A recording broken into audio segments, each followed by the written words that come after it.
दोस्तों नमस्कार। Central government employees और पेंशनर्स पिछले कई महीनों से संघर्ष कर रहे थे कि उनकी मांगों को सरकार स्वीकार करे। उनमें 4 प्रमुख मांगे थीं।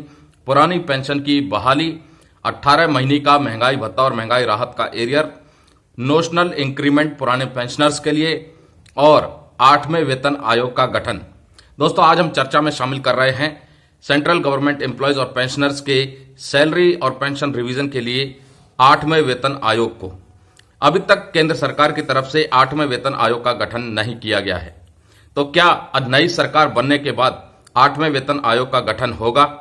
अब यहां पर एक मुद्दा और समझने वाला है। जिस तरह से कई खबरें चली थी पहले कि जैसे ही डीए 50% हो जाएगा उसको बेसिक पे में मर्ज कर दिया जाएगा, लेकिन ऐसा कोई चिट्ठी निकल करके नहीं आई है जिसमें केंद्रीय कर्मचारियों की बेसिक पे और डीए के मर्जर की बात कही गई है।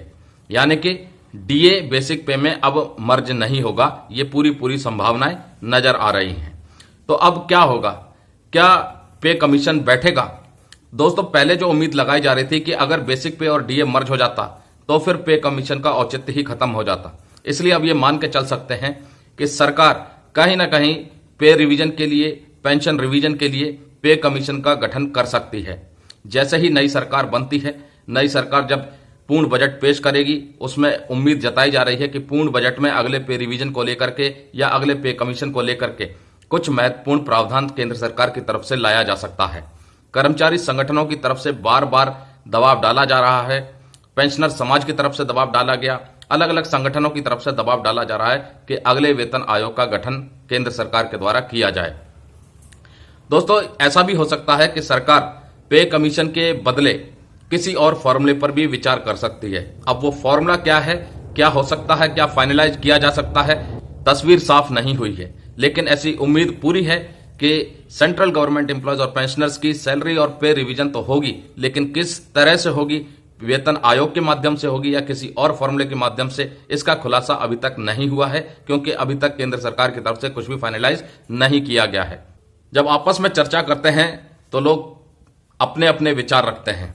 कोई कहता है कि फिटमेंट फैक्टर को बढ़ा दिया जाएगा, कोई कहता है कि बेसिक पे और डीए को मर्ज कर दिया जाएगा, और कोई कहता है कि ऑटोमेटिक पे रिवीजन सिस्टम लाया जा सकता है, जिसमें कि एक निश्चित डीए के पास पहुंचते ही ऑटोमेटिक पे रिवाइज हो जाएगी।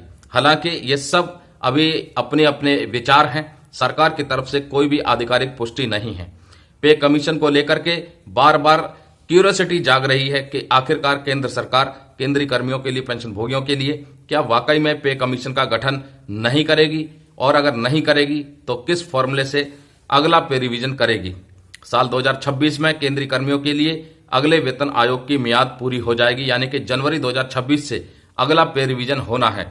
पिछला जो पे रिवाइज हुआ था वो जनवरी 2016 से हुआ था, जब 7वें वेतन आयोग की सिफारिशें लागू की गई थी। इसलिए 10 साल के लंबे अंतराल के बाद, इंतजार करने के बाद वेतन आयोग का गठन किया जाता है ताकि सैलरी और पेंशन को रिवाइज किया जाए।